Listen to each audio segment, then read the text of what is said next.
Hola, ¿qué tal? Mi nombre es Vicente Rodríguez. A continuación les presentaré en qué consisten las aleaciones ferrosas y no ferrosas. Para entender la clasificación, comenzaremos con materiales metálicos. Los metales son un grupo de elementos químicos con unas características que los hacen muy útiles para el hombre, entre las que destaca la conductividad, caso del cobre, la resistencia mecánica, hierro y acero. Las resistencias a altas temperaturas, wolframio, etc., tenemos un metal o aleación para cada necesidad de la técnica. Todos ellos son sólidos a temperatura ambiente, excepto el mercurio. Los metales no suelen presentarse en la naturaleza en forma pura, sino formando óxidos que se encuentran en los minerales. Por ejemplo, la hematita es un mineral que contiene óxido férrico, con algunas trazas en otros minerales como el aluminio, magnesio, etc. Otro mineral usado para obtener el hierro es la magnetita. Hay otros metales que se presentan en forma pura como las pepitas de oro.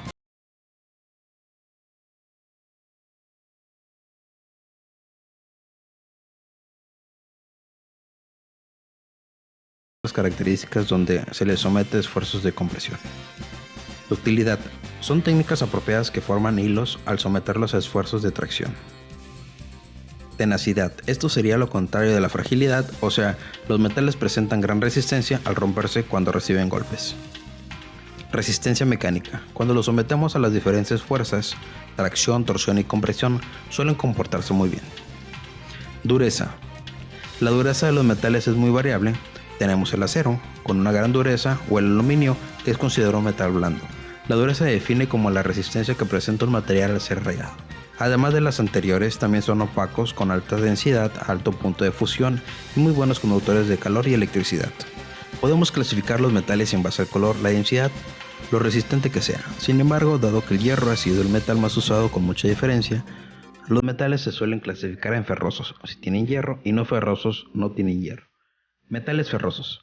Los materiales férricos son aquellos que en su composición tienen principalmente hierro, como en el acero, mezcla de hierro con un poco de carbono, o el hierro puro.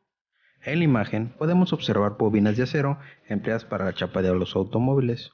Solo con este uso ya nos podemos imaginar la demanda elevada que hay de este material. Si además tenemos en cuenta que el motor del coche está fabricado básicamente por hierro. Sumamos y sumamos. La gran ventaja de este material es su precio relativamente bajo y la capacidad de unirse con otros elementos para mejorar sustancialmente sus propiedades. Veremos el caso del acero. Hemos presentado un tipo de acero, la estructura cristalina, o sea, cómo se colocan los átomos en el material. Las bolas grises representan los átomos de hierro y las azules los de carbono. Al formarse la estructura hierro en el horno, los átomos de hierro están moviéndose libremente.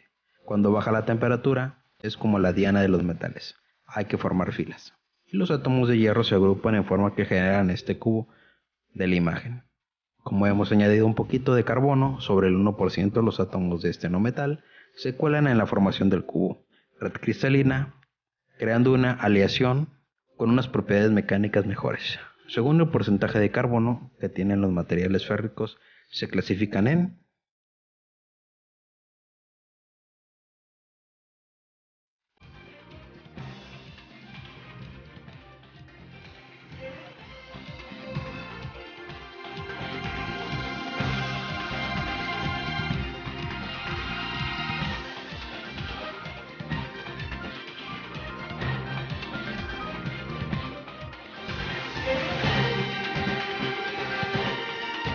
metales no férricos. Veremos los metales que por su uso son más importantes.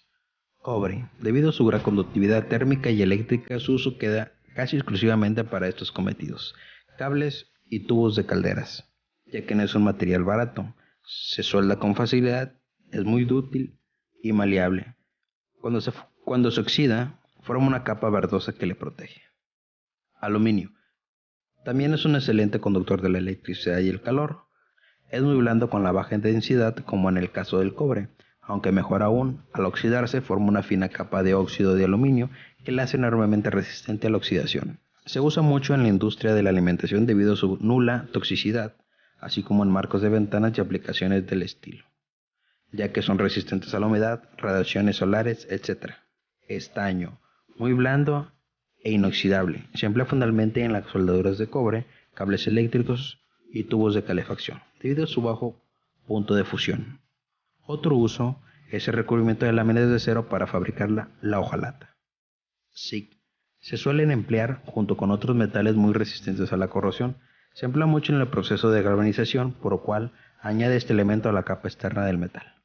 Generalmente un acero para crear un material muy resistente en la intemperie. Los quitamiedos en las carreteras son otro ejemplo, entre otros. La gran ventaja es que te olvidas de su mantenimiento ya que no necesitas pinturas protectoras. Existen otros metales como el titanio, caro muy duro, resistente a la corrosión, que se emplea en prótesis médicas, y el wolframio. Este metal es fundamental para entender las sociedades modernas. Sin él no se podría producir de una forma económica todas las máquinas que nos rodean y las cosas que se pueden producir con ellas. ¿Sabes de algún otro metal usado en nuestra sociedad que sea interesante?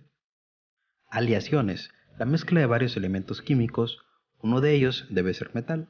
Da lugar a un nuevo material mejorando alguna de las propiedades. A este nuevo material le llamamos aleación. Veremos alguno de ellos. Latón. Con una base de cobre se le añade entre el 5 y el 40% de zinc. En este caso mejoramos al doble la resistencia a la tracción de sus componentes base. Se suele emplear como en herrajes, material de fontanería y accesorios en general. Bronce. Empleamos de nuevo una base de cobre a la que le añadimos un 10% de estaño. El resultado es un material más resistente a la tracción que los latones. Resiste la corrosión y cuando está fundido es muy fluido, por lo que es apropiado para figuras usando moldes. Sus aplicaciones van desde cojines o engranajes hasta estatuas. Representamos en este apartado un rodamiento general. Las bolas suelen ser de acero para que se vea cómo funciona. Se suele poner en los ejes de las lavadoras, por ejemplo. La siguiente imagen muestra otro tipo de rodamiento donde la jaula es de bronce. Existen otras muchas aleaciones para dar respuesta a la demanda de la industria.